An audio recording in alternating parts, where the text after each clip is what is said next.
আসসালামু আলাইকুম এভরিওয়ান। শখে নানা চ্যানেলে আপনাদের সবাইকে ওয়েলকাম জানাচ্ছি। গোলমরিচ দিয়ে যে মাটন রান্নাটা হয় সেটাই আজ করে দেখাবো। মাটন প্রেমীদের কাছে এটা বেশ ভালো লাগবে।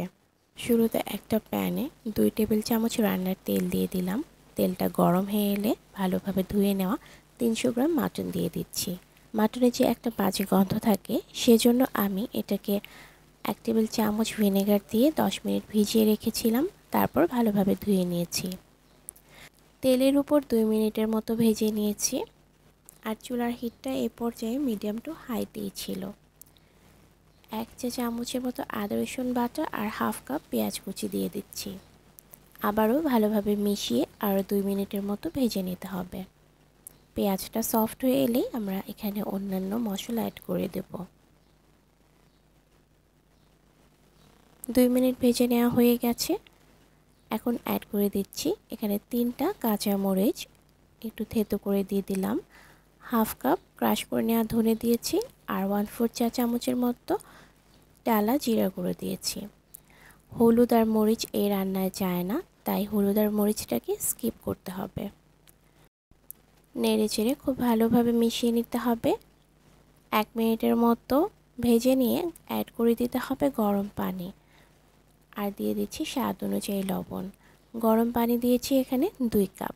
এই পানিতেই মাটনটা সিদ্ধ হয়ে যাবে। এখন চুলার ফ্লেমটা মিডিয়াম টু লোতে রেখে 30 মিনিটের মতো রান্না করে নিতে হবে। যখন ঝোলটা শুকিয়ে অর্ধেক হয়ে যাবে সে পর্যায়ে চুলার ফ্লেমটাকে একেবারে লো করে দিয়ে 1 টেবিল চামচ ফ্যাটানো টক দই দিয়ে দিচ্ছি আর দিচ্ছি 1 চা চামচ কালো গোলমরিচের গুঁড়া।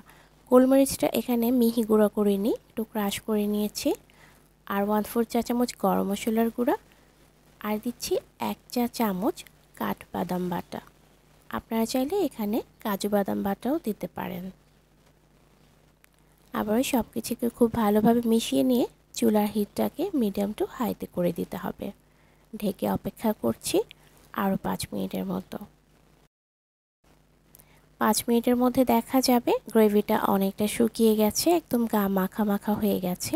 তারপর চুলার ফ্লেমটাকে একেবারে লোতে দিয়ে তেলটা উপরে খানিকটা ভেসে উঠলেই নামিয়ে নিতে হবে। আর নামানোর আগে সামান্য কিছু আদা কুচি করে দিয়েছি, খুব মিহি লম্বাটে শেপ করে কুচি করে দিয়েছি। আর লাল কাঁচামরিচ ছিল সেটাও দিয়ে দিলাম, এটা জাস্ট দেখার সৌন্দর্যের জন্যে। আশা করি রেসিপিটি আপনাদের ভালো লেগেছে। এতক্ষণ সাথে থাকার জন্য অসংখ্য ধন্যবাদ। আজ বিদায় নিচ্ছি। আল্লাহ হাফেজ।